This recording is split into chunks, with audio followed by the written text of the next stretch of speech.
భద్రాద్రి కొత్తగూడెం జిల్లాలో భానుడి భగభగలకు జనం వెంబేలెత్తుతున్నారు. ఎండల తీవ్రతకు సింగరేణి కార్మికులు తీవ్ర అవస్థలు పడుతున్నారు.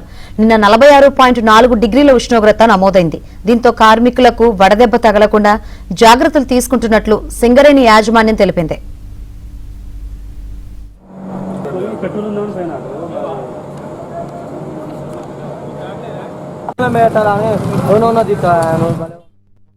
మండలంలో ఎండలు ఇప్పటికే తీవ్రంగా ఉన్నాయి.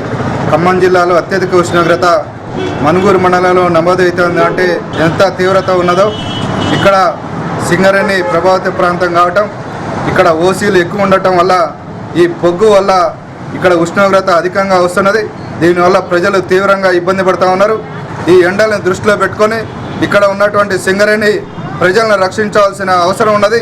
ఎందుకంటే వారి ఓసీల వల్ల ఇక్కడ ఉష్ణోగ్రత పెరిగింది కాబట్టి సింగరేణి వాళ్ళు ముందుకు రావాలి, ప్రజలకు ఏర్పాట్లు చేయాలి. అదేవిధంగా ప్రభుత్వం కూడా ఈ ఎండ తీవ్రతకు ఇబ్బంది పడుతున్నటువంటి ప్రజలు సేద తీయడానికి వాళ్ళకి టెంట్లు అదేవిధంగా మంచినీళ్ళు ఏర్పాటు చేసే అవకాశం తీసుకోవాలి. కానీ ఎండ మాత్రం పెరిగింది ఇప్పటికే. సో దీన్ని అబ్జర్వ్ చేసి ముందే ప్రికాషన్స్ అంటే ఏంది ముందే తీసుకోవాలి. కానీ రేపు కార్మికులు అడ్డం పడే వరకు, కార్మిక నాయకులు అందరు వచ్చి ధర్నా చేసే వరకు మేనేజ్మెంట్ తేలుకోదు.